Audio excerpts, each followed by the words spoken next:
찾아가는 묵상 나눔 본문 말씀은 마가복음 15장 21절에서 23절 말씀입니다. 희롱을 다한 후 자색 옷을 벗기고 도로 그의 옷을 입히고 십자가에 못 박으려고 끌고 나가니라. 마침 알렉산더와 루포의 아버지인 구레네 사람 시몬이 시골로부터 와서 지나가는데 그들이 그를 억지로 같이 가게 하여 예수의 십자가를 지우고 예수를 끌고 골고다라 하는 곳, 번역하면 해골의 곳에 이르러 모략을 탄 포도주를 주었으나 예수께서 받지 아니하시니라. 아멘. 예수님을 향한 희롱이 끝난 다음 이제 예수님은 십자가를 지고 못 박혀야 할 장소로 끌려가게 됩니다. 채찍질을 비롯한 모진 고문과 희롱이었기 때문에 예수님께서 짊어져야 할 십자가는 너무너무 무거울 수밖에 없었는데 때마침 옆을 지나가던 구레네 사람 시몬이 예수님께서 짊어지고 가야 할 나무 십자가를 대신해서 짊어지게 되었습니다. 예수님과 나무 십자가를 골고다라고 불리는 처형 장소까지 옮겨가야 하는 로마 병사들 입장에서는 마침 좋은 대안을 만난 것이고 그들에 의해서 억지로 십자가를 지게 된 구레네 사람 시몬 입장에서는 세상 표현대로 똥 밟은 날이 되었던 것입니다. 그런데 여기에 시몬의 아들로 언급된 루포라는 아들은 로마서에서 바울이 언급하는 사람일 가능성이 아주 높은데 그렇다면 시몬은 이 사건을 계기로 그리스도인이 되었다는 것을 의미하는 말씀일 수도 있는 것입니다.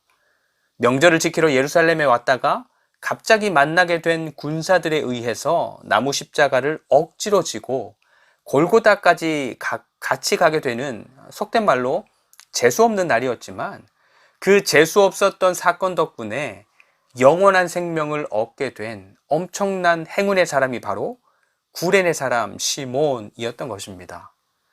물론 결과론적으로 좋은 일이었고 복된 일이었다라고 하더라도 시몬이 그 십자가를 짊어지고 골고다를 오르는 동안 그 마음과 생각은 정말로 복잡하고 별로 좋지 않았을 것입니다.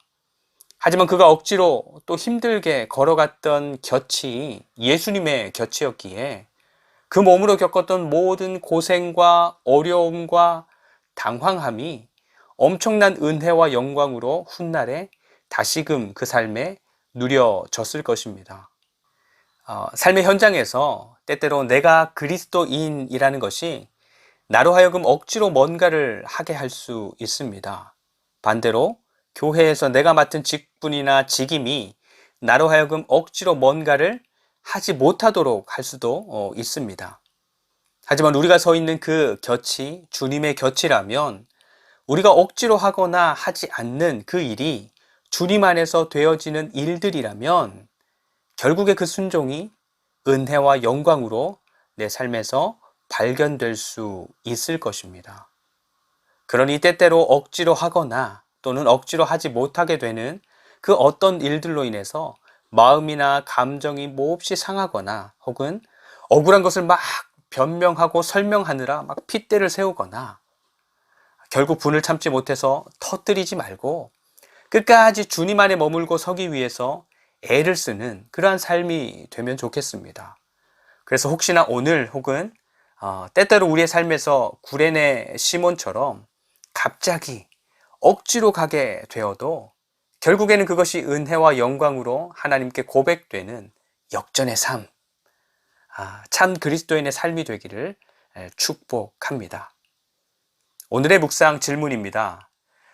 억지로 했는데 나중에 더 큰 기쁨과 유익으로 돌려받은 어떤 삶의 경험이 있나요? 하는 것입니다. 함께 기도합니다. 첫 번째, 오늘도 주님 안에 머물기를 또 주님 곁에 있기를 애쓰는 삶이 되게 하옵소서. 두 번째, 억지로 하게 되는 일 혹은 억지로 하지 못하게 되는 일에도 마음 상하지 않도록 우리의 마음을 지켜주시옵소서. 세 번째, 갑작스러운 일이나 환경에서도 당황하지 않고 끝까지 잘 대처하는 지혜로운 교회로 세워져 가게 하옵소서. 예수님의 이름으로 기도합니다. 아멘. 오늘도 말씀으로 주님과 동행하는 하루가 되시기를 축복합니다.